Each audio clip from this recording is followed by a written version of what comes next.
Welcome to Tea with the Experts and Dr. Leah Merle, your premier destination for mental health insights, empowerment, and inspiration.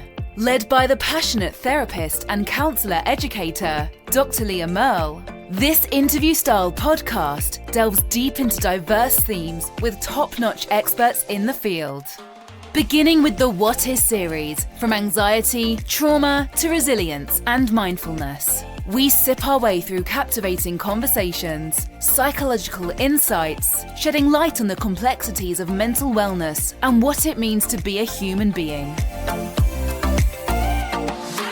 Each episode serves up a refreshing blend of knowledge, empathy, and empowerment, aiming to destigmatize mental health issues and raise awareness in an engaging and approaching manner.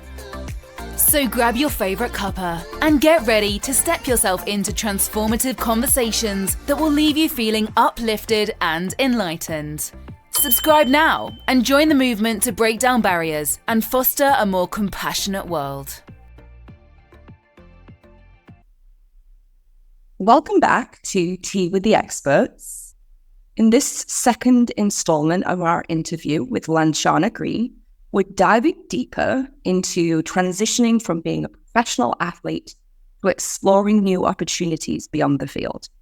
Today, we'll discuss the psychological aspects of retirement and how athletes adapt to life after sport. We'll also explore the exciting business ventures that Lanch has pursued, leveraging her athletic background to forge a successful path in entrepreneurship. Plus, we'll touch on the importance of giving back through coaching as she shares insights on mentoring young athletes and fostering a positive mindset in the next generation. Welcome back to the podcast, Lanch. How are you? All right. Thanks for having me. Yeah, I'm good. Thank you. Good. It's so good to see you. It feels, on one hand, like it was yesterday since we talked last, but then on the other hand, it feels like it's been ages. Yeah. It was January, wasn't it? I was just saying it's flying over. It's true. And there's probably a lot that's happened since then. Yeah. You know, you've been busy. Get into it. Yeah. Let's done. I wanted to start because where we finished up last time, we really got into your career and your huge, big kind of career over many, many years. So I think this time, if we start with the retirement, because when we spoke last, you just retired. So I guess the psychological piece of that, like what are the psychological adjustments that you've had to make in this new huge big chapter in your life? Yeah. So obviously when I was fighting, that was my only focus and my only goal. So everything I did revolved around MMA and fighting. So where was I training tomorrow? Where was I training tonight? Who am I sparring with at the weekend? What am I eating today? When am I doing strength conditioning? You know, when am I recovering? When's my day off? Like that's everything just revolved around training. You know, even if I didn't have a fight, I would train consistently. I love it. It was my lifestyle. And, you know, you never knew sometimes. I've done a couple of short notice fights. So, you know, it's just good to kind of always be training. When I didn't have that goal anymore, I didn't know what my next goal was, to be honest. I just knew that chapter had closed and a new one was beginning. And although I'd always had the exit strategy of teaching once I was done, that was kind of always there in the sort of background I was working on until the time came. In terms of like personal goals, I was like, I don't know, should I compete in something else? Should I take up a different sport, a different hobby? You know, I wasn't quite sure. And I thought, do you know what? I'm just going to take the time to just be. And I'm not looking at that forward day. I'm just this weekend, me and Will are going to go and get some lunch and go for a walk or something. Do you know what I mean? And I've actually just been doing regular things. So I've been on a girls' trip to Italy. I've been out for food and drinks, you know, I've been to a little festival, like all these things that I didn't really do and I put off because of like my lifestyle. I've got more into just taking this time to enjoy those things. And you know what? I actually feel retired, even though I still work. So I teach the kids, the women, and I teach classes at the gym. I do one-to-ones, but I didn't realize how full my day was with traveling to different gyms to train.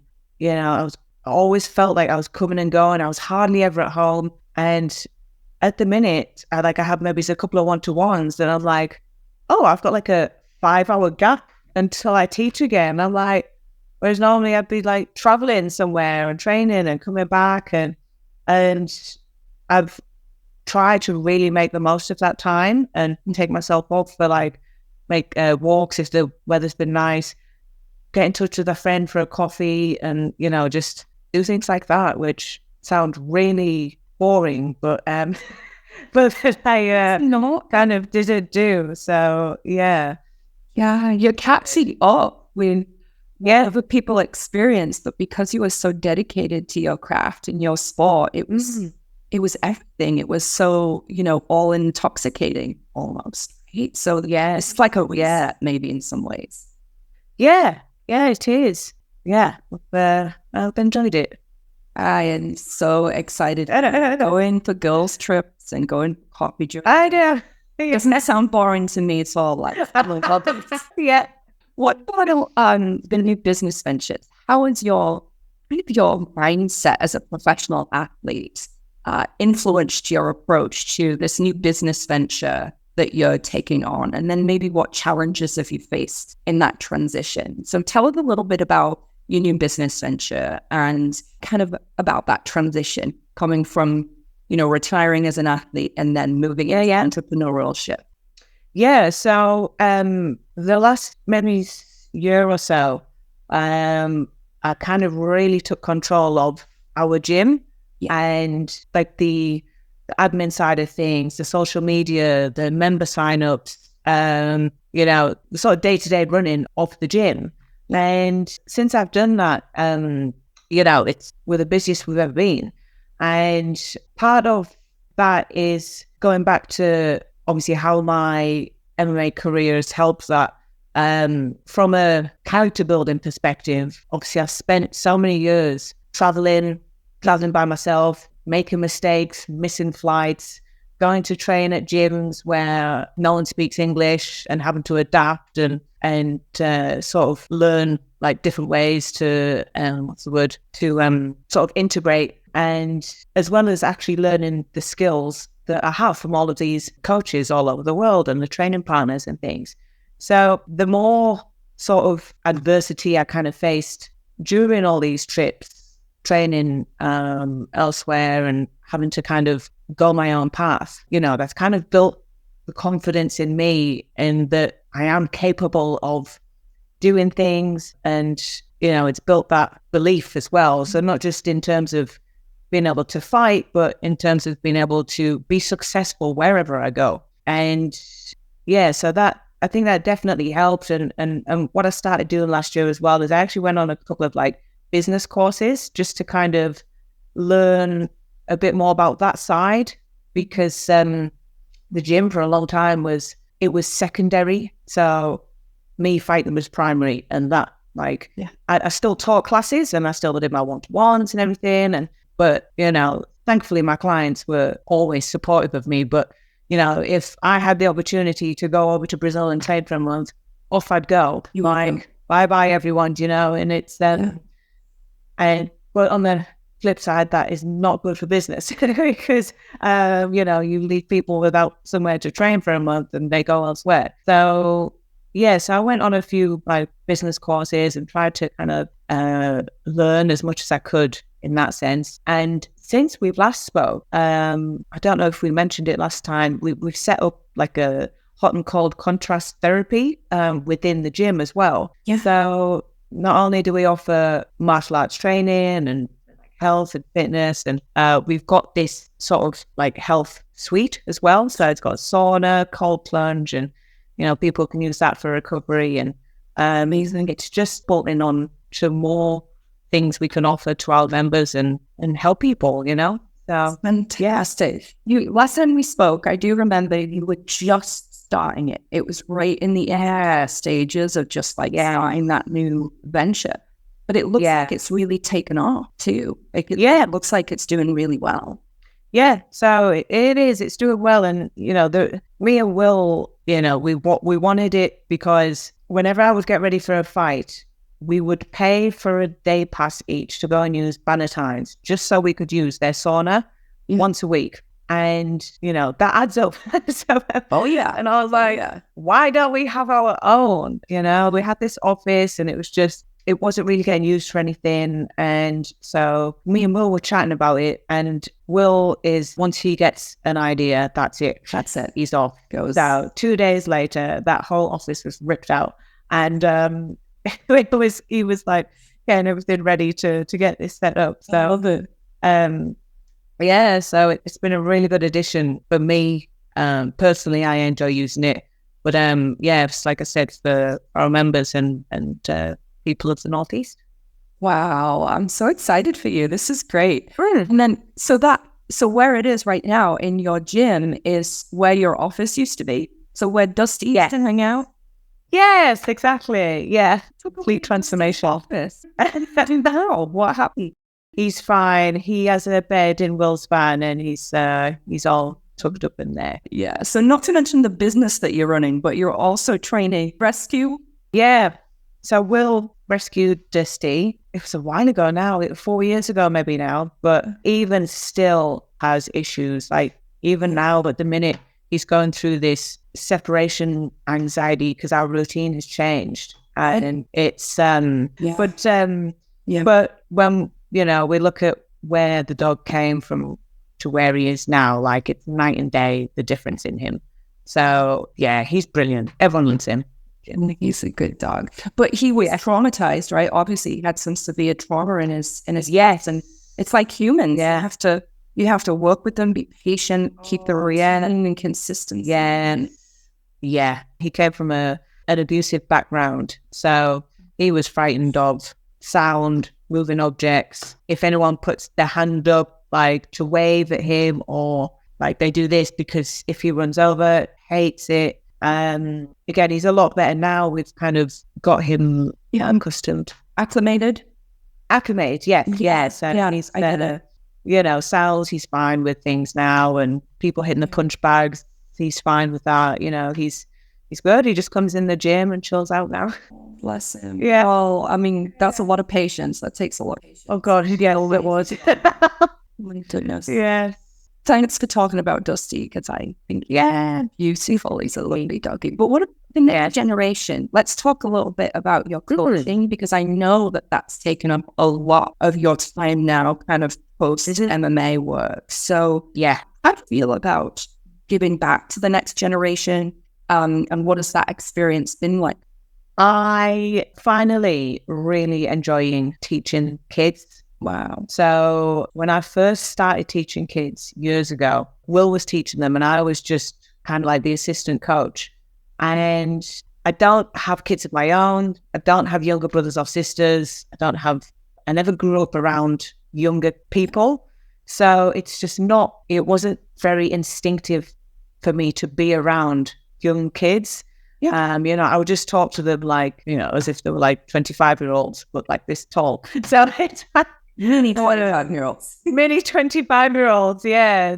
But over the years, obviously, the more I was around them and the more I saw Will interact with them and how he was so patient with them and really communicated really well with the kids. Yeah. I picked up a lot from him.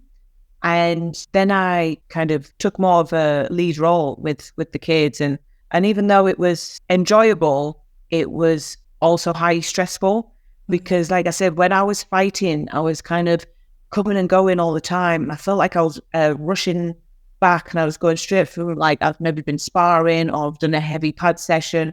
And then I've got to teach kids. And I felt like my head would be fried before I'd even started teaching them. And if some of them were like just not playing ball, not listening, I found it really hard. Yeah, that's it. They're just kids. I found it really hard to cope with that. And it was it started to become something that I was getting quite anxious about. I was like, oh God, I've got to teach the kids soon. Like, I was actually hoping there was only going to be a few in so that it would be easier for me. And since I've finished fighting, and obviously that's not the kids' fault. That was all on me, because see, my only focus was fighting, so everything else was just kind of extra on top of that. Like secondary, really, right? Secondary, yeah. But no, since I retired, and actually a year, might have been 2 years, I don't know, I put into practice a actual MMA program for our children. So before it was just classes, and there wasn't really any kind of structure to them. Some kids wore the gi, some kids didn't. Some kids wore the belt, some kids didn't. Some kids turned up in a lab t-shirt, some didn't. Some trained once, some trained 4 times. So it was just a bit all over the place. I can't even remember. The last September or the one before, I put into place structured 2-day-a-week classes. So you either come Tuesday, Thursday, Wednesday, Friday. You have group A, we have group B. This is the syllabus. This is when the gradings will be. This is what you wear when you come to us. This is how much it'll be. And, and since then, it really has grown. And since retiring, I've actually really enjoyed teaching the kids. So it just goes to show, it's just like I was redlining before and then going to teach, and, it wasn't fair on them.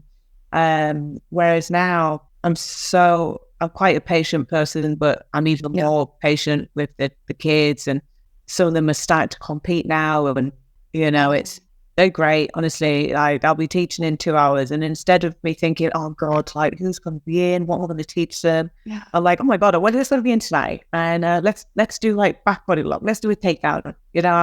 Just my whole perspective has changed, and my focus, and I think that obviously carries over onto the children as well. And it does. Like I think we spoke about last time, they pick up on it. They pick up on vibes and body language and everything. And they're even the teens. The teens are brilliant. There's a real solid group of under 16s at the lab now, and I'm very proud to call them my students.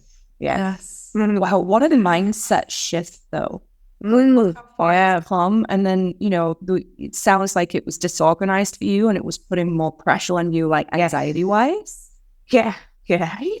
And now, more structure, and implemented a program that works. It just seems more like you're more focused, and plus you're not distracted with other things. Yeah, exactly.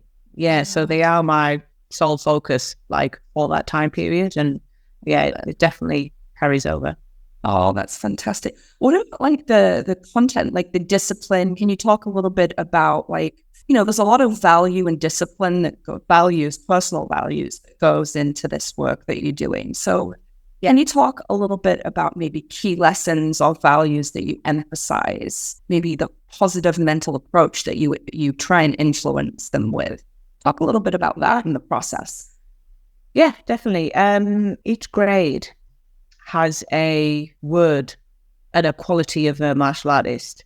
So all of the kids start on grey, and I gave grey the word accountability, because for me that's one of the it's a really important quality to have, to be accountable, take responsibility for yourself, even from a young age. How many kids are like, oh it's him, oh she did it, like it wasn't me. It's like if they could start learning to but you know what, that was me, I'm sorry, like it's okay, mistake, that's fine. Yeah. And this is what I say to them. I'm like, listen, you make all the mistakes you need to. I was like, but own them, and because what we do is we learn from them, and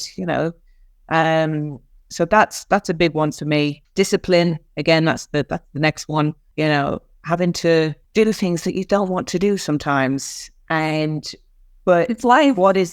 It's life, that's it. And, but what is the benefit from doing that thing, So if I say, for example, I get the kids to, put their hand up and give me an example. And someone's like, oh, I hate push-ups. And I'm like, yeah, but why do we do that? And someone's like, so we get stronger. And, there's like things like respect and being good training partners and, looking after one another, I think is all important, and being kinder to themselves. There's a lot of kids that are like, oh, I can't do this, I can't do that. And, I always put yet on the end. And I'm like, it's just new. I was like, how do we get better at things? Practice, and I just try to be as patient as I can with them and just kind of reframe, their thought process. If they start going down that, oh, this is too hard, and this is, I can't do this, and she's better than me. And, I just try and keep reframing, well, this girl's trained for longer than you, and so she's just been here longer. That's all it is. Yeah. In a few months' time, you'll be there. And I found that it really has helped, because I've seen kids go from like really shy and they don't want to do the drills, or they think they can't do the drills, or they never want to get up and do the wrestling and things, to like later down the line, they want to be first, and they're putting their hand up to answer questions and stuff. And like, for me, that's brilliant. Like, if you could start coming out of the shells and just being who they are, basically. And, it's in there, it's in all of them. But I think a lot of it gets suppressed, yes, or shut down. They haven't had that positive reinforcement.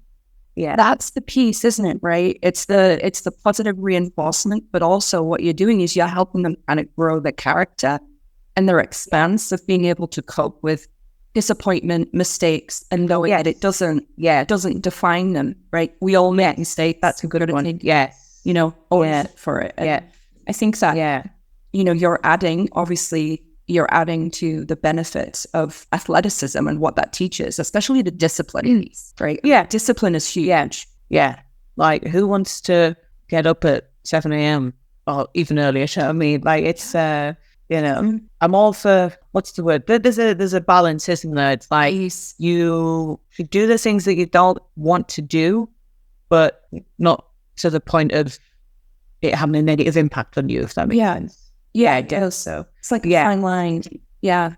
I know. I remember I was a swimmer growing up, so I swam competitively from like 8, I think, till 15, 16, that age where I didn't want to do a lot apart from hang out with my friends. But it was like 5:30 mornings. Like, I would swim 6 days a week, and mornings and nights, twice a day.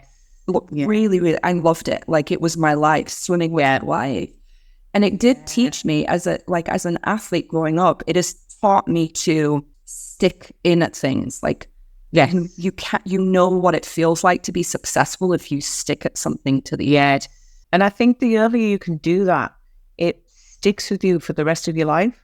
Not to say that you have to get up at 6 a.m. every single day for the rest of your life, but having that discipline instilled, like, now that I'm retired, I don't need to train as such or make sure I'm a certain weight, but I think the difference is I loved the lifestyle, so I haven't continued that lifestyle on. I just don't fight. But obviously I don't train to the intensity or as often as what I would for a fight. Sure. Same as you. So when I get ready for a fight, it's twice a day, 5-6 days a week. I don't need to do that anymore. I train most evenings. Maybe I train on a morning if it works out. But I found that I can't eat the same as what I was because I'm not burning the same amount of calories as what I was before. Big difference. But but again, like, from early on, like, my mom's Thai and she cooks everything. So I was talking about this recently, actually. I'd never really had a takeaway until I'd met Will at 18. Yeah, so when we were, I know, growing up, we would maybe go out for a meal on someone's birthday. So my dad, my mum, my brother, and me. But my mum loves her own cooking. Like, she does not like other people's. So that was kind of the reason we never really ordered any takeaway. And my dad was really even though my dad did a very nice job, he was very frivolous with his money and what he spent it on and stuff. So yeah, it wasn't until I met Will, and I started having takeaways, and I was like, oh, this is like a novelty sort of thing. So, but because I've grown up like just eating well, like all my mum's Thai food, that is fairly healthy. That's just normal for me. It's not like where I diet down for like 8 weeks to get ready for this fight, and then I just eat shit for the rest of the whole time, and then I diet down and then I eat shit. No, it's just like a consistent system. Yeah, but having said that, we still go for a coffee and a cake on a weekend now. Great, shit and stuff like that. Yeah, I like that. I love it. Do you like cooking? Because obviously Mama Green does the cooking. She did, but do you like cooking? I love cooking. Yeah. Oh, I wish you'd spring some cooking vibes on me, Lanch, but I don't. But so is it? No, hate it. But I grew up in a pub in instead, like the Queen's Head in Linford. Like I grew up in there, and it was just we were always working, So I just would much prefer somebody else to cook for me. I love to eat, but just not. Yeah. What do you like to cook? Like, what are the things that now you've probably got a little bit more time to cook, right? So up until recently, because my living situation has changed, but up until recently, every Saturday I would cook something. So it might be steak, homemade chips, vegetables, or Thai curry. Normally I just go on Instagram and find like a recipe that I want to do, and I'm like, yeah, I'll do that. No, I love cooking, and that's the other thing I've kind of learned to enjoy again. So before I was just eating all the time just for fuel. So I just need to make sure I eat this because I'm training at this time. Whereas now I'm like, well, I don't have to be so strict with I need 130 grams of protein each day. I need to this. I eat well and then cook something nice on the weekend. Or Sunday dinner. I make a good Sunday dinner too. What are your Yorkshires like? Are you Yorkshires? Oh, good. Oh, they are brilliant. Yeah. Oh, I do make a good Yorkshire. Oh my gosh, I'm now my mouth is watering. Now I'm glad to get back to business. Yeah. Oh, that's so funny. What about, so let's go back to the coaching, right? So you're mentoring these young people, right? You're mentoring young people. Yeah. And so what do you think? I'm trying to get at, how do you think about the shaping of their psyche, like the psychology of young athletes, and how do you approach being a mentor? I'm trying to kind of get into, how do you influence the kids? You've talked a little bit about the values and the discipline that you encourage and the schedule, 2 days a week and what they wear. But how do you think your influences them, I guess, to some extent, like the mentorship? I think obviously being a good example helps. Some of the young girls, especially the one that's just started, she's like, oh, I saw you on the telly. And I'm like, oh, what? I was like, have you watched What About Fight? She's like, yeah. I was like, oh. So, when I used to fight, the first thing they would ask me is, did you win? And I'm like, sometimes yes, I won. Sometimes no, I didn't. And, I have to make sure that how I respond and, my actions after a win or a loss is, so say that I lose a fight, I make it clear to my kids, my students, that I did everything that I could. I did my best, it's just this girl was better on the night, or, I made some mistakes and this is what happened because of that. But it's okay. I'm healthy. I'm good to go again. I'm going to get training again and I'll fight again, It's not, like you said, a defining moment, and it doesn't define who I am. How I deal with it is a better reflection of my character. And so, I think being a good example to them. And, I have a couple of my juniors that help out with the younger kids. Yeah. And, I've got a few rules. I'm like, if you're going to help out, I'm like, that's great. And I love it. I appreciate the help. However, do not moan about your day in front of the kids. I was like, you don't moan about how much you hate school or how boring it was, or because they will pick that up. And like, you know, they might love school, but if they hear you, who they might look up to, saying how boring it was and how much you hate it, you know, that they will take that on board. That's it. And I said, that's one rule that you don't moan about your day. And like I said before, be super patient with them and just let them do their own thing. So, you know, try not to problem solve for them until they really need the help. Yeah. Or, you know, let them figure it out for themselves. We're here to help them, to guide them, but, you know, they will all think and process everything in different ways. So they're all going to learn differently at different speeds, and, you know, just let them crack on, unless obviously they're about to put someone in danger or anything like that, or hurt themselves. But yeah, just let them do their thing, really. I love that. I mean, think about the collaboration, bringing in younger, like teens, to be able to support the younger ones, and really helping them with their, you know, their mentality, their positivity, how they actually show up, right? Because I think as human beings, we don't realize, like, when we're going around our day, we do influence other people. We do have an impact. Like, we're going to transfer what we're feeling onto other people, and so I think you know, of course you can't always be upbeat and positive because life gets in the way, but controlling that is a really important skill. Yeah, exactly. It's brilliant. It's amazing. I love it. I love it. Well, what about your journey? So reflecting on your journey, what advice do you have for maybe younger athletes about preparing mentally for, you know, one, getting into sports? If you see somebody that's like really talented and good and they want to do this for a career, and then we'll talk a little bit about retirement in a little bit, but how do you kind of, you know, what advice would you give to somebody up and coming about psychologically preparing to go into professional sport? Well, that's a good question. I think I've got a saying that I saw one of my girls recently, actually. You know, it's no good having all the skills that you have if you can't put them into practice. So you can turn up to as many training sessions as you want and run through the drills and learn this technique and that technique.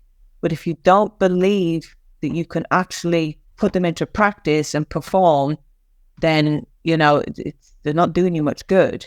Right. So, and what I suggested she did was the visualization that we kind of touched upon last time, I think. Yeah, because it's, you know, it's sport is, I don't know what percentage is, with a high percentage of mental preparation, you know. Yes. And I've had it myself. I know when I've gone into a fight and I've been in the backstage in the change room and I'm like, I don't know if I can do this. And that doubt is like started creeping in, and you have to be able to fight it off from the other side. Yeah. And sometimes different things will work for different people. You know, if you can kind of look at it objectively, is that the word? So you know that you did your sprints. You know that you tried your hardest in every class. You know that you didn't cut any corners. Therefore, like, you've done everything you possibly can to get to this moment, and you're prepared. That's all you can do. You just have to go out there and do what you do in the gym. So that was kind of how I got round those thoughts a lot of the time. I just had to remember all these feelings I'm feeling right now of like the nerves, maybe I'm not fit enough. What if this happens? Oh, like all that out. And it'd just be like, no, I have done everything I could possibly do to get here. Let's just go. Like this, you know, and it's, I think the visualization helps with that. Because you can kind of practice that moment, because no matter how many times I fought, that always happened. Every single fight, I would have all of those feelings.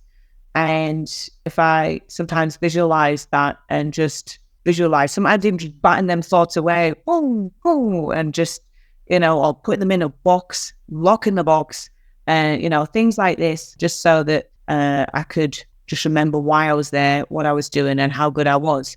Don't get me wrong, it didn't always work. But you know, that is sometimes, like I said, sometimes the girl was just better than me. I make mistakes, but that is life. It is. Yeah. Well, when you're going up against the best, right? Sometimes there's a humbling element to that, right? You're not always going to be number one, and you have to figure what defeat looks like, right? And that's it. Yeah, it happens, and you can't always win 100% at the time. Yeah. Gosh, wow. Well, you've come so far. I mean, I just look at the trajectory of your career, and I think, wow, it's just incredible where, the arc of your career too, because I know there's a lot of fans, real true Lanchana Green fans that are going to be, listening to this, that are really invested in you as a human being and your career up to this point. And then now you're in retirement, which is a big, big, big, big deal. So I guess looking ahead to the future, what goals do you have for your post-retirement career as you kind of move forward with the lab, with the hot and cold plunge business, and how do you envision continuing to impact the world of sports and youth athletics as you kind of move forward further into retirement? I guess it's just to keep growing the gym, and like I said, it's kind of getting that way already. But a lot of kids coming through, a lot of teens. Some of them are now wanting to compete, and I might have a world champ in the gym right now, but as long as the kids just enjoy training and they're not being pushed into it, and it's something that they want to do, not their parents. That's a big I will support them all the way. And so I just I honestly, like I said, I feel retired at the minute. It's a strange or different. It's a different position that I feel like I found myself in. But like I said, I'm also enjoying it, and the gym is the priority now. So building the hot and cold, and just doing more life things actually. So me and Will, we've got a camper van, and every Saturday, if we don't have other plans or anything's going on, we go somewhere and we just talk about and explore, and it's a very calming way to live. Yeah, and I'm very much enjoying it, from having years and years and years of working 6-7 days, being in the gym 6-7 days, doing classes, open mats, seminars, traveling to go and train here, traveling to go and learn from that person. It's just it's been nice to kind of take a step back. Yeah. I hear that. I know you've just been to Wales as well, and I was like, from the busy to the laid back and relaxing and just enjoying the countryside and the beauty that you live in, and the United Kingdom, there's so much to see. It is. Yeah, it's true. I love it. I love it's on the doorstep. And I always say, when I was younger, I never even realized the history and the beauty of even just England in comparison to the United Kingdom, but it's bloody gorgeous. It is. Honestly, I've been to Gateford a few times recently as well. Over Walton Way and Banner Castle, and it's beautiful. Yeah, it is. And by the river. Yeah, it's gorgeous down there. I want our forever home to be down there, because I just that's where I see myself retiring and living out the rest of my life when the kids are raised and stuff. Yes. Yeah. I love it so much out there. I always say something happens because I travel a lot.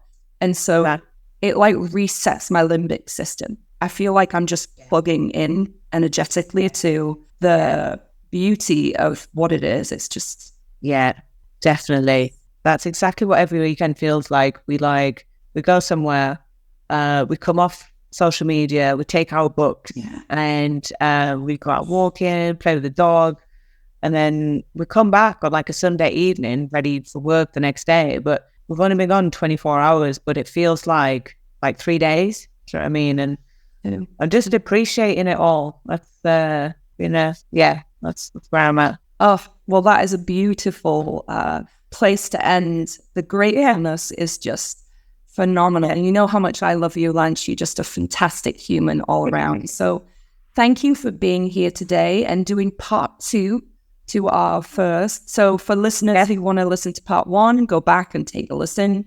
And that's all about Lanch's career and up until this point. But thanks, Lanch, for being here. What about if somebody wants to reach out to you and Will at the lab? Can you just say your website address so that they can contact you for coaching needs? Yep, www.thelabmmagym.com. And you can find us at The Lab Darlington on Instagram and Facebook. Wonderful, wonderful.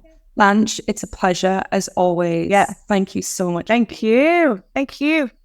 Awesome. Thank you. Enjoy retirement, and I'm sure I'll see you in Darlow soon. Yes. Awesome. Bye, Lanch.